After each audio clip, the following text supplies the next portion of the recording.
announcements, and they are looking to take over the Unrivaled slot. Trust me, they see Unrivaled as food right now. They sizing them up, seeing what they doing, and saying, oh, yeah, we could definitely get them out the way. We thought that, Project B would be competing with the WNBA. That may be so, but down the line. But for right now, they are looking to clear Unrivaled out of the space. We got people getting arrested at Unrivaled. What the hell is going on down? That's the sound of a league in crisis mode.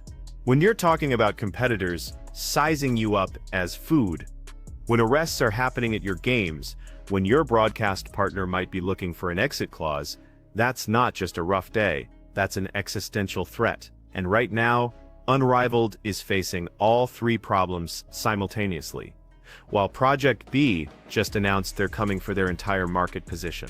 So let's break down exactly what's happening here. Because this isn't just about two competing 3-on-3 leagues. This is about whether the off-season women's basketball space can support multiple ventures, or if we're about to watch one of the biggest investments in women's sports history collapse in real time. Down there, man. What the hell is going on? Is it too many mimosas being passed out at Unrivaled? I don't know what the hell is going on.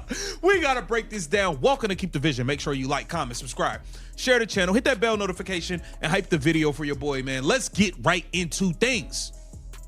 So, here on ESPN, it says New Hoops League Project B to make a stop in Tokyo in April 2027. Here it says Project B. Project B just made their first major announcement, and the timing couldn't be more calculated. Tokyo, April 2027. The Toyota Arena, a 10-day tournament featuring both men's and women's competition running from March 26th to April 4th. And here's what makes this significant. They're not positioning themselves as a summer league or a training opportunity. They're building a global circuit with 7 stops that runs from November through April. That's the exact same window Unrivaled is trying to own. The announcement specifically mentions this is the first city they're officially confirming, which means 6 more locations are coming. They're talking about a season-long championship race, not just exhibition games, and they've already secured partnerships in Japan with local leadership in place. That's infrastructure. That's planning. That's a direct challenge to Unrivaled's model. The new women's and men's basketball league will make a stop in Tokyo in April 2027. Tokyo is the first city the organization has officially announced its tournament will be one of 7 stops on Project B's global circuit season format that begins in November and runs through April. Each city will host a 10-day event that crowns a local champion and feeds into a season-long championship race. There will be men's and women's tournament games in Tokyo. So they got the men's. I want to know who playing on the men's side. Now, here's where it gets interesting. Project B isn't just doing women's basketball. They've got men's tournaments running simultaneously in the same venues. That's a completely different business model than what Unrivaled built. They're creating a global basketball festival concept where both genders compete for equal attention in the same arena during the same event window, and they're already signing international players. The announcement showed signings from multiple countries, building rosters that aren't dependent on WNBA star power alone. That's a hedge against exactly the kind of scheduling conflicts and player availability issues that could derail a league. When your entire model doesn't require Breanna, Stewart, or Napheesa Collier to show up, you've got flexibility that Unrivaled doesn't have. Y'all, hey, Project B, y'all need me to do some coverage, Keep the Vision coverage. I still could get out there and hoop. I still could get a bucket. I'll play on the Project B men's side. I'm in shape right now. I can go right now. Y'all better tap in, man. Now, this is lit, though. It says there will be men's and women's tournament games in Tokyo being played at the Toyota Arena, with play going from March 26th to April. But let's talk about what's really driving this competitive moment. Because Project B didn't just wake up yesterday and decide to announce Tokyo. They watched what happened to Unrivaled over the past week. They saw the ratings disaster, they saw TNT potentially looking for an exit, they saw the negative press cycle. And they made a calculated decision to announce their plans right now, while Unrivaled is vulnerable. That's not coincidence. That's strategy. When a competitor is bleeding in the water, you don't wait politely for them to recover. You press your advantage. And that's exactly what Project B is doing with this announcement. They're telling investors, telling players, telling broadcast partners, we're the stable option. We're the league with international infrastructure and a sustainable model. We're not dependent on American TV ratings alone. They looking to take over, man. They looking to get them out the way. I ain't even gonna lie to y'all. They looking to get them out the way for sure. Hold on, let me go here. They got Leone Feebage. Now let's get to this though, man. Unrivaled. Y'all gotta pull it together, man, because the ratings is trash. It's just the 3-on-3 is just not doing it. Now I do believe I will pay attention to the 1-on-1. I think more people will pay attention to the 1-on-1 stuff. But this 3-on-3 stuff, man, it just gets boring real fast. And now you had an arrest at Unrivaled. South Florida medical professional arrested after incident at Unrivaled basketball. Now we need to address the elephant in the room. Because while Project B is making power moves, Unrivaled just had someone arrested at their facility. A physician assistant from Oakland Park refused to leave the property Monday night at their stadium on Northwest 75th Street. Security asked her to leave multiple times. She refused. Police showed up and arrested her for trespassing. But here's where it gets wild. According to the arrest report, while being transported to Turner Guilford Night Correctional Center, she allegedly offered the arresting officer $1,000 to drop the charges, then increased the offer to $5,000, and reportedly said, "Just let me go. My family has a lot of money." That's not just a drunk fan causing problems. That's someone who felt entitled enough to attempt bribing a police officer. And it raises serious questions about what kind of atmosphere Unrivaled is creating at these games. Man, this is what I'm saying, man. Y'all out in the yams. Everybody think they too lit. People getting too lit, acting a fool. Getting too lit, acting a fool out there. Unrivaled Season 2 is off with renewed excitement. No, it's not. That's a lie, Yahoo Sports. The first weekend delivered plenty of eyeball-catching moments and made a statement that the league is here to stay. That is a lie. Hey, Yahoo Sports, why are y'all starting this article out lying so damn much? Why are y'all starting this article out lying so much? Let's be clear about what this incident represents. Unrivaled positioned itself as a premium product. They built a custom stadium. They're paying players six-figure salaries. They secured a TNT broadcast deal. This was supposed to be the elevated professional alternative to overseas leagues. And now they've got people getting arrested for trespassing and attempting to bribe officers. That's a brand problem. Because the whole pitch to sponsors, to broadcast partners, to players was, we're doing this the right way. We're creating a professional environment that respects the game and the athletes. And then your second season opens with someone allegedly drunk enough to think offering $5,000 to a cop is a reasonable solution to being arrested. The article from Who Sports tried to spin this positively, talking about renewed excitement and how the league is here to stay. But you can't write that the first weekend delivered plenty of eyeball-catching moments when the actual ratings tell a completely different story. That's not journalism. That's damage control disguised as reporting. Come on, we already done went through the whole ratings thing with them. Don't sit here and lie. It's making y'all look crazy. Paige Beckers made her much anticipated debut and was balling with her young Breeze side. That's a fact. Chelsea Gray showed who the defending champions are after she pulled off a crazy game winner against the Vinyl. Yes, she did. Chelsea Gray's been balling too.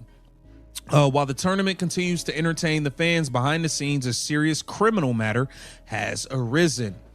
A physician assistant from Oakland Park was arrested after security at Unrivaled reported she refused to leave the property. According to an arrest report, the information regarding her actions at the Unrivaled Stadium is unknown. Because here's what the numbers actually show. Unrivaled's ratings are down 60% compared to their projections. 60%. That's not a slight miss. That's not, we expected 500,000 viewers and got, that's a catastrophic gap between what they promised TNT and what they're actually delivering. And this is where the business reality gets brutal. TNT didn't sign up to broadcast games. to a niche audience. They expected Unrivaled to deliver significant viewership that justified the production costs, the broadcast windows, the promotional support. When you're down 60% from projections, that's not a rough start that you can smooth out with better marketing. That's a fundamental miscalculation about audience demand. Broadcast contracts have performance clauses, they have minimum viewership guarantees, they have exit ramps built in specifically for situations like this. And when a network realizes they overpaid for content that isn't delivering eyeballs, they start looking for those exit ramps. That's not speculation. That's how media contracts work.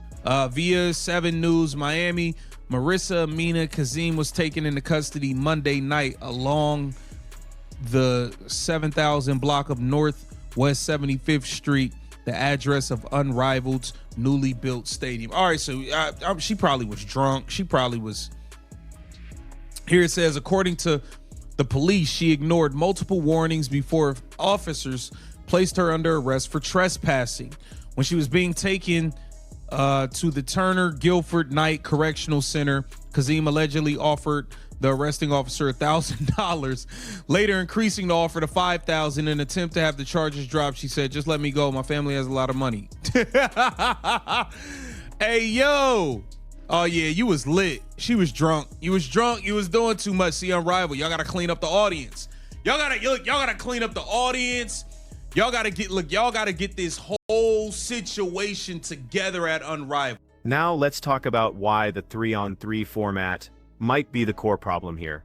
Because Unrivaled made a bet that casual basketball fans would embrace 3-on-3 the same way they embrace 5-on-5. And the ratings suggest that bet was wrong. 3-on-3 is great for the Olympics. It's great for street ball tournaments and summer exhibitions. But as a sustained league format that you're asking people to invest 17 weeks of attention into, that's a much harder sell. The game moves differently. The strategy is simpler. The rotations are minimal, and after you've watched a few games, the novelty wears off and you're left asking, why am I watching this instead of college basketball or NBA games? The one-on-one tournament concept that Unrivaled announced might actually draw better ratings than the regular season games. Because one-on-one has clear stakes, defined matchups, and a bracket structure that casual fans can follow. It's the same reason March Madness works, but that also reveals the problem with their core product. If your special event might outdraw your regular season, that tells you something about the regular season's appeal. Paige Beakers made her debut and played well. Chelsea Gray hit a game winner. Those are the kinds of moments that should drive social media buzz and tune in for the next game. But if those highlights aren't translating to sustained viewership, then the issue isn't the talent. The issue is the format. Here's what makes this situation particularly dangerous for Unrivaled. They're not just competing against Project B for player attention and sponsor dollars, they're competing against the perception that off-season women's basketball leagues are viable businesses at all. For years, the narrative around women's basketball was that players had no choice but to go overseas if they wanted to make real money in the off-season. Unrivaled was supposed to change that. They raised significant capital, they got major investors involved. They promised players they could stay in the United States, train in a professional environment, make six figures, and build their brands. That was the pitch. But if Unrivaled fails, it doesn't just hurt their investors and their players. It damages the entire concept. It makes the next group of investors hesitant. It makes broadcast partners skeptical. It makes sponsors question whether there's actually an audience for this content. And that hurts every league trying to operate in this space, including Project B. The arrest incident compounds this because it feeds into negative stereotypes about women's sports. Not being ready for prime time. Fair or not, when someone gets arrested at your game and allegedly tries to bribe a cop, that becomes the story. Not Paige Beakers' debut, not Chelsea Gray's game winner, the arrest. And that's a narrative problem that's hard to overcome. TNT's potential exit would be the most damaging blow because it validates the skeptic. If a major network decides the ratings don't justify the investment, that sends a signal to every other broadcast partner in the space. It tells them that even with WNBA stars, even with significant marketing support, even with a custom-built facility, you still can't get casual fans to tune in consistently. Project B is watching all of this and learning.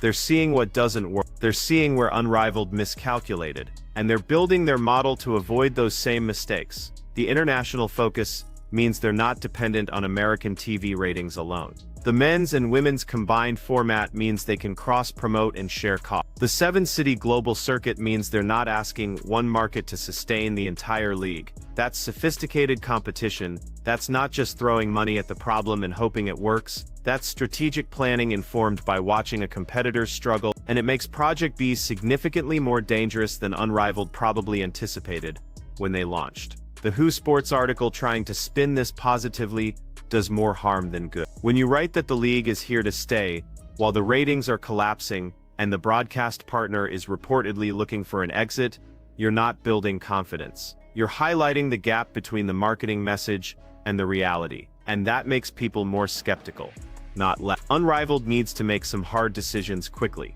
They need to figure out if the 3-on-3 format is salvageable, or if they need to pivot to a different structure. They need to address the atmosphere at games if they're having incidents that lead to arrest. They need to have honest conversations with TNT about what's realistic for ratings and whether the partnership can survive. Most importantly, they need to recognize that Project B just declared war. This isn't friendly competition where both leagues can coexist peacefully. Project B is actively trying to take Unrivaled's market position, their player pool, their sponsor relationships, and their cultural relevance. And they're doing it at the exact moment when Unrivaled is most vulnerable. The next few months will determine whether Unrivaled can stabilize and survive, or whether we're watching the beginning of the end for one of the most ambitious projects in women's basketball history. Because if TNT walks away, if ratings don't improve significantly, if more incidents like the arrest happen, there's only so much investor money that will tolerate those kinds of problems. Project B announced Tokyo for April 20. That's still 2 years away. But they're planting flags now,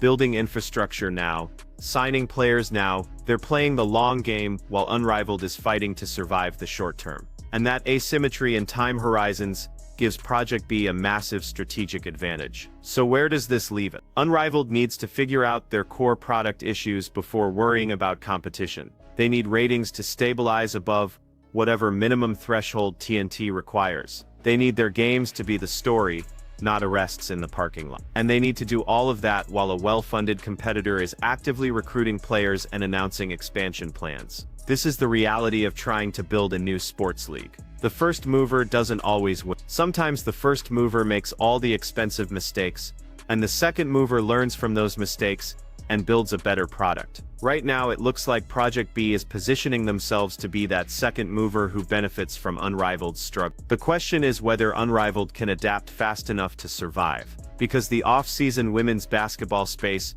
probably can't support multiple leagues long-term. Someone's gonna win this battle, and right now momentum is shifting toward Project B.